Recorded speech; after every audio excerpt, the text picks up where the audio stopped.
Salve povo, aqui é o Zelota e hoje trazendo o penúltimo vídeo dessa mini saga dos Caldeus. Nesse vídeo nós vamos ver a fundação do Império dos Caldeus, Império Neobabilônico com Nabopolassar, e também vamos ver a Era de Ouro com o Nabucodonosor II e suas grandes campanhas militares e a expansão do Império Neobabilônico. Mas antes de eu começar essa história para vocês, contá-la, dá um tapota no like, compartilhem com outras pessoas que gostam desse tipo de conteúdo. O YouTube vai entender, né, que esse conteúdo é relevante. O canal está sofrendo shadow bans, nos despencaram, e aí eu preciso dessa ajuda aí para que eu continue motivado a fazer vídeos aqui no YouTube. Vocês que são novos, sejam bem-vindos. Eu trago conteúdos de antiguidade, idade média. É só vocês darem uma conferida na minha videoteca, tudo organizado em playlists.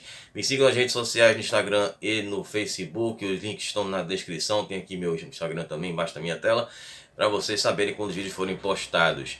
Também tem a nossa área de membros, que é uma parte muito importante do canal para quem quiser ajudar, dar um suporte aqui financeiro ao canal.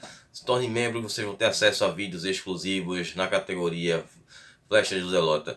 E também quem puder fazer uma doação via Pix, uma contribuição, tem aqui o QR Code embaixo da tela. Também tem a chave Pix aí na descrição. Coisa tá séria.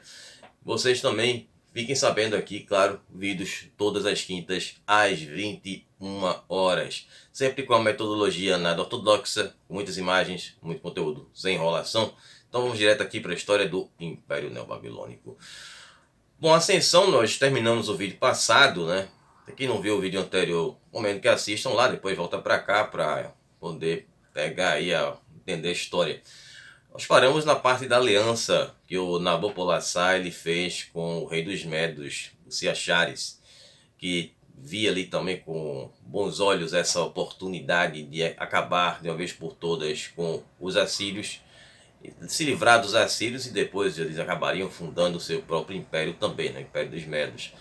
Então, como eles eram vassalos, eles vão se voltar contra os assírios e vão aproveitar do momento da anarquia que estava acontecendo ali dentro do Império Assírio. Vamos ter várias revoltas, rebeliões, questões, disputas de trono. Então sempre que acontecia essas coisas, os caldeus se aproveitaram, como a gente viu no vídeo anterior. Então vamos ter os Medos, no caso Ciaxares, ele vai juntar todos esses povos iranianos, como os próprios Medos, que era o povo dele. Vamos ter os persas, os Sajatianos e também os partas. Inclusive tem vídeo sobre os partas aqui no canal. Então vamos ter mais a força dos caldeus, né, que vai ter apoio dos babilônios, dos citas e dos cimérios. E aí vamos ter uma forte aliança. Enquanto isso, do lado assírio, o Sinsarisco ele enfrentava essas rebeliões internas. E na outra fronte ele tinha que combater ali os caldeus e os babilônios que estavam lá no sul da Mesopotâmia. E aí o Ciaxares ele vai comandar uma forte campanha contra os assírios dentro do território assírio, né? A Síria vivia uma guerra civil em 615 a.C. Então ele aproveitou dessa situação para sitiar a cidade de Nimrud e também a cidade de Arrapa, né? Que eu já mencionei a cidade no vídeo anterior. E aí o Nabopolassar ele estava o tempo todo ali preso no sul da Mesopotâmia, combatendo os assírios que estavam por lá. Então ele não pôde participar dessa incursão com os Ciaxares dentro do território assírio. E aí ele vai ficar por lá e não vai poder ajudar ali os Ciaxares. Então os outros povos estavam lá combatendo, né? Enquanto nós tínhamos aquela parte do Nabopolassar, babilônios, citas, cimérios no sul da Mesopotâmia, nós tínhamos do outro lado, no norte da Mesopotâmia, os Ciaxares com os medos, os persas, os povos iranianos combatendo os assírios. Então vamos ter ali uma resistência assíria que, embora estivessem ali esgotados, tendo que resolver questões internas e também combater simultaneamente ali duas frentes de batalha contra os rebeldes, contra essa aliança rebelde, eles resistiram durante todo o ano de 614 a.C. E a aliança continuou fazendo as suas incursões dentro da Síria. E aí quando foi no ano de 613, os assírios eles se entenderam ali para acabar com aquela disputa interna, porque estavam sofrendo uma forte campanha dos seus vassalos, né? Então eles vão conseguir fazer alguns contra-ataques contra essa aliança. E essa aliança vai ser dividida ali em grupos, que seriam os caldeus e babilônios, os medos e persas e os citas e os cimérios. Então era muita coisa para muita gente para enfrentar ao mesmo tempo. Então essa aliança ela consegue se recuperar depois desses contra-ataques assírios que foram bem sucedidos. E eles fazem um ataque bem sucedido, decisivo ali, contra a cidade de Nínive em 612 a.C., né? E era o coração ali do Império Neo-Assírio, né? Quando o Império Assírio caiu, o Império Neo-Assírio ele vai renascer, né? Que é o renascimento do Império Assírio dentro ali da cidade de Nínive. Vai ser a base, né? Então eles vão saquear a cidade de Nínive e acabam também nesse ataque despachando para o mundo além-vida o rei assírio Sinsarisco. Mas aí houve tempo para que um novo rei assírio assumisse o trono, né, que foi o Assurbanipal II, que vai assumir o trono justamente no meio desse ataque, dessa invasão da aliança dentro da cidade de Nínive, né, que era uma cidade importante. Então o Assurbanipal ele vai se negar, se curvar diante dessa aliança e ser um rei vassalo da aliança. Então ele vai resistir. Ele de alguma forma ele consegue escapar de Nínive e vai parar lá na cidade de Harã, na cidade histórica mencionada na Bíblia. Então ele torna a cidade de Harã como a nova capital do Império Neo-Assírio, já que Nínive tinha caído. Então ele faz essa mudança aí radical pela questão do desespero e da necessidade. Então a Síria ela vai ainda resistir até o ano de 605 a.C., que é quando os assírios vão fazer uma aliança com os egípcios, né? Inclusive que eles tiveram ali disputas contra os egípcios, aquela questão lá com os egípcios apoiaram os cananeus, os israelitas, enfim. Então os egípcios estavam na 26ª dinastia naquela época. Então aconteceram ali os embates, né, e vamos ter a batalha decisiva que aconteceu em Cárquemes. E nessa batalha a aliança saiu vencedora. O Nabopolassar, os medos, os citas e os cimérios, eles estavam ali conquistaram uma boa parte do território do Império Neo-Assírio, né, já que os neo-assírios estavam sendo empurrados mais para distante. Nessa situação dessa aliança entre assírios e egípcios, os egípcios eles acabaram chegando tarde para ajudar os assírios, né? Os assírios praticamente lutaram sozinhos contra aquela aliança. Então os egípcios, dentro do plano dos assírios, nessa aliança, eles fariam uma barreira para conter essa nova potência que estava surgindo na Babilônia, né? Que seria um caso dos caldeus, né? Então o Império Neo-Babilônico vai ser o Império dos caldeus. Então essa faixa territorial, quando eles chegam lá, ela já estava sendo ocupada pelos citas. Então eles não tiveram como chegar lá para ajudar os babilônios. Enfim, os assírios lutaram só naquela batalha. Foi uma aliança que acabou não funcionando. Então o rei caldeu da Babilônia, como já sabe, que é o Nabopolassar, ele já havia conquistado o território que era o sul da Mesopotâmia, quando ficava ali Babilônia, Caldeia, aquela parte que a gente já viu nos mapas. E a parte do norte ficou sendo governada pelos medos. Isso aí foi parte do acordo da aliança, né, do Nabopolassar com os Ciaxíades, né? E aí vamos ter os medos que vão fundar o seu próprio império, né, e vão viver pacificamente ali os dois lados, os medos com os babilônios, né? Até ali surgir a rebelião lá dos Aquemênidas, Dario o Grande, e aí eles vão derrubar os medos e depois vão partir para cima ali do Império Neobabilônico. Mas aí isso é uma história para um outro vídeo.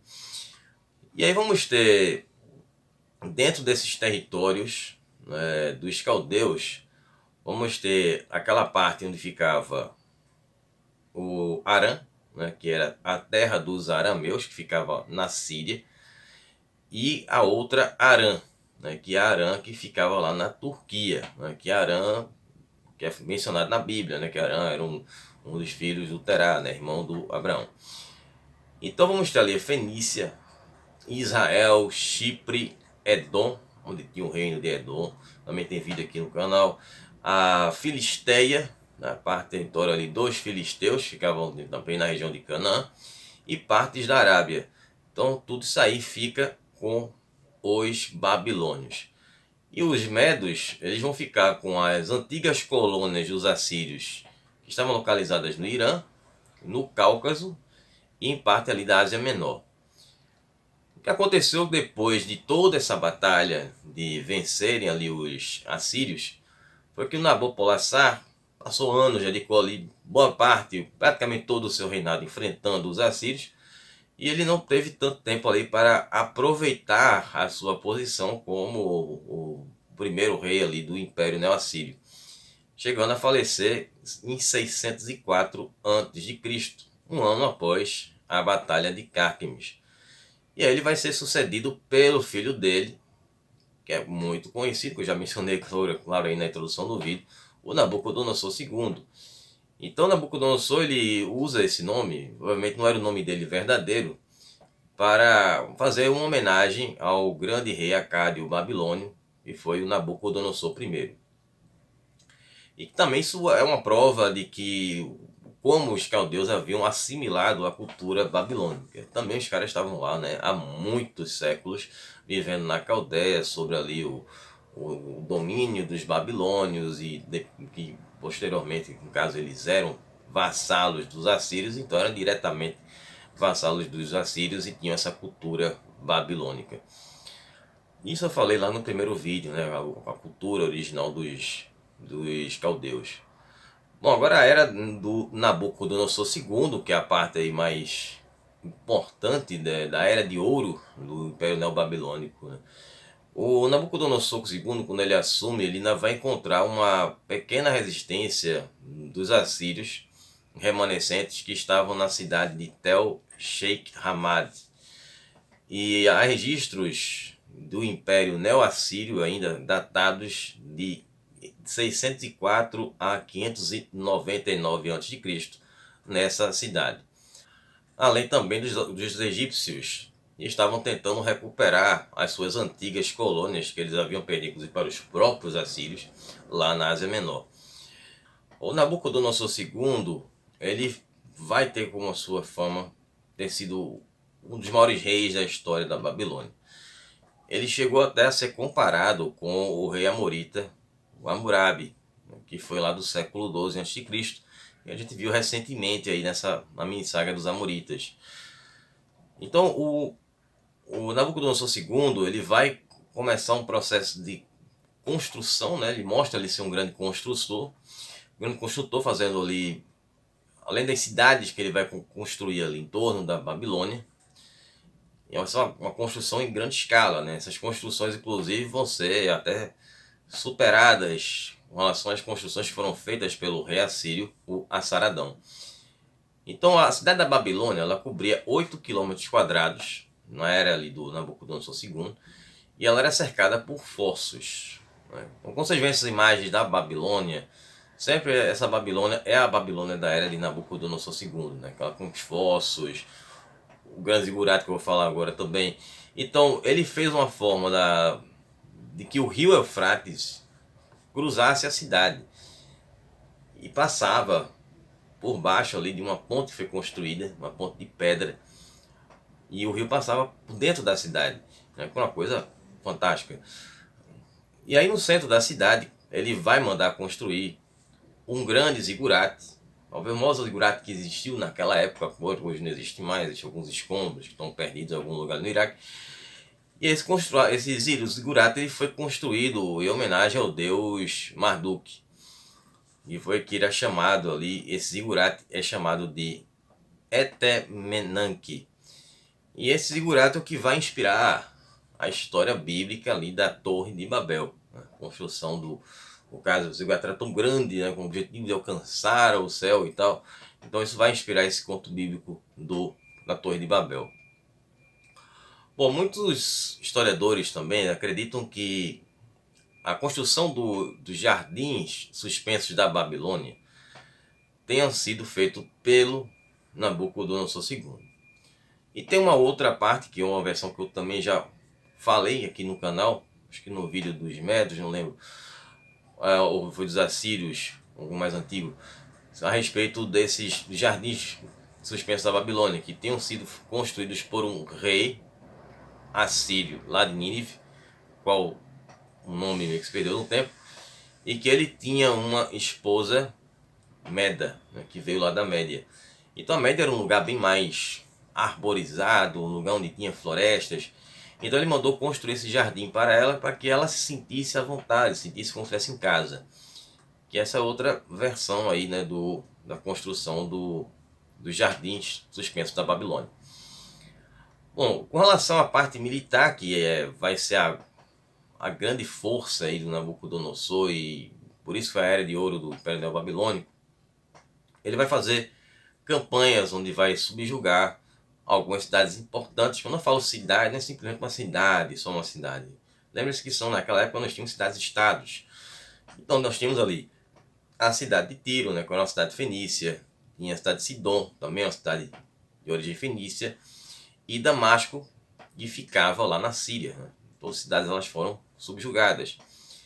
E depois ele faz uma aliança na Ásia Menor, só que dessa vez ele vai enfrentar os antigos aliados do seu pai, né, o Nabopolassar, que lutaram naquela aliança contra os assírios, que eram os citas e também os cimérios. Os cimérios sempre eram enxotados de um lugar para outro, né? Tem vídeo sobre os cimérios aqui no canal, né? O povo de Conan. Conan é um personagem fictício, claro. Então ele vai fazer essas campanhas para manter aquelas colônias babilônicas na Ásia Menor, ou Anatólia, onde hoje tudo aquilo ali é Turquia. A parte asiática da Turquia, né? Bom, então em 601 a.C., o Nabucodonosor II ele vai se envolver em uma batalha inconclusiva contra os egípcios.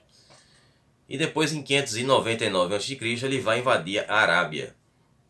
A Arábia sempre existiu, né? Desde aquela época da grande antiguidade já existia a Arábia. Então ele vai derrotar uma confederação tribal, né? Não era só uma tribo, era uma confederação de tribos. Então eram muitas tribos, que vai ser a confederação tribal dos Quedaritas. Então é mais um território aí que ele vai subjugar.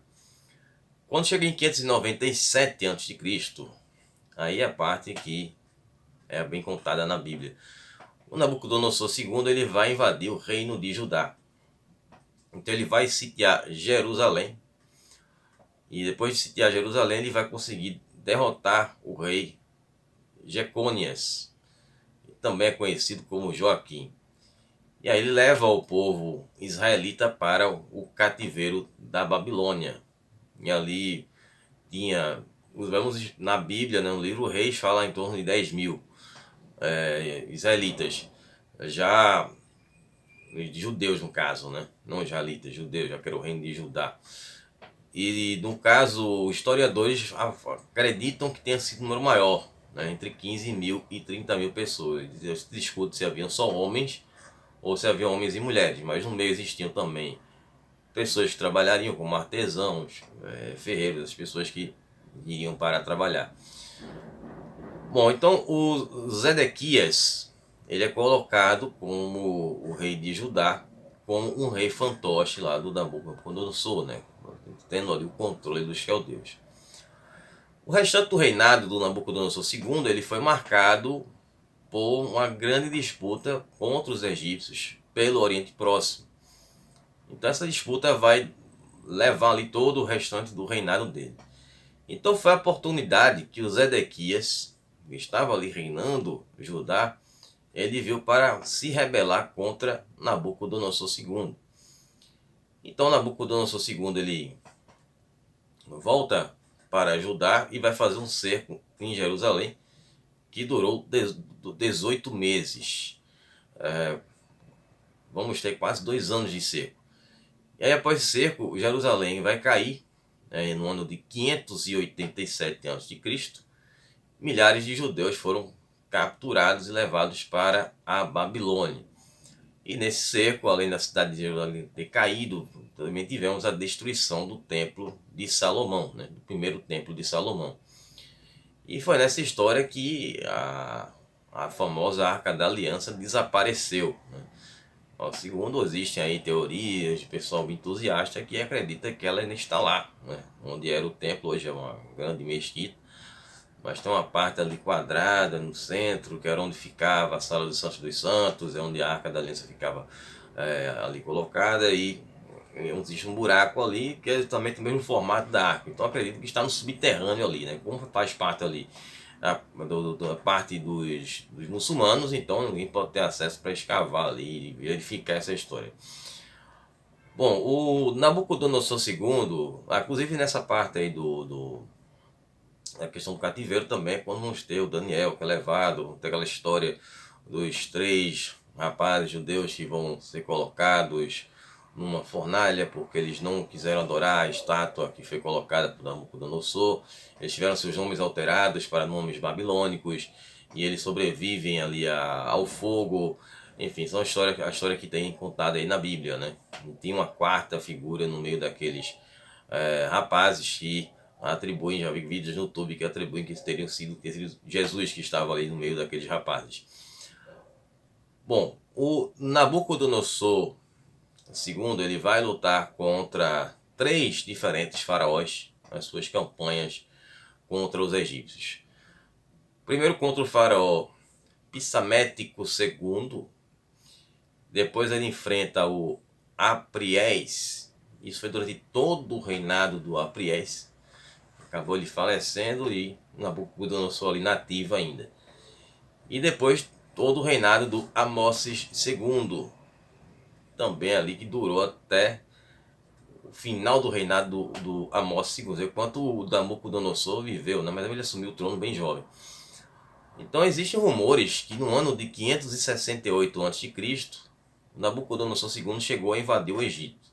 Bom, como disse, são rumores, né? Isso não é confirmado.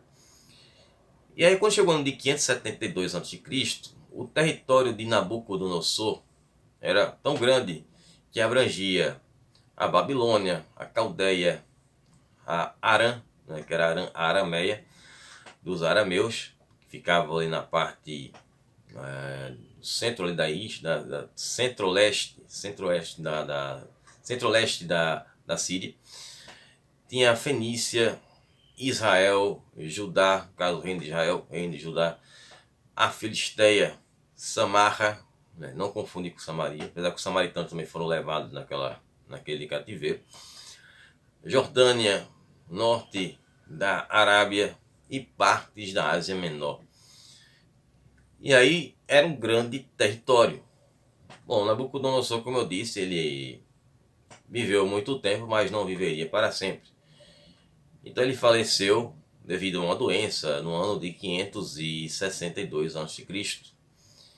E no final do reinado dele, ele vai ter um período de um co-reinado com um filho dele, que era o Évio Merodach.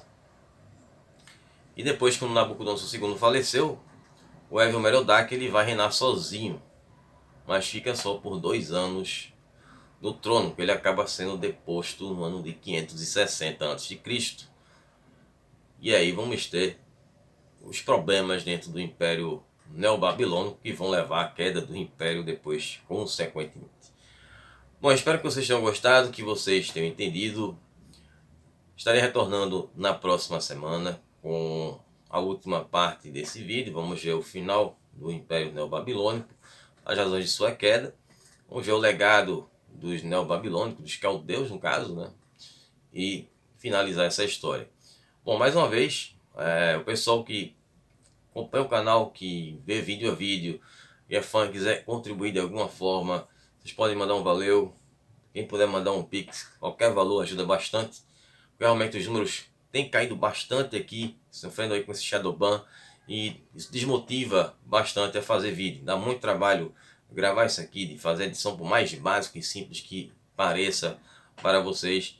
É muito trabalhoso, demanda de muito tempo e também paciência para estar fazendo isso, né? E claro, a gente fica aí com essa questão de o YouTube começa a cortar alcance, então os pagamentos que eu espero 4 meses para receber alguma coisa na minha conta, acaba estendendo-se por muito mais tempo. Então a gente acaba ficando aí desmotivado de estar fazendo vídeos para vocês. Bom, vou ficar por aqui.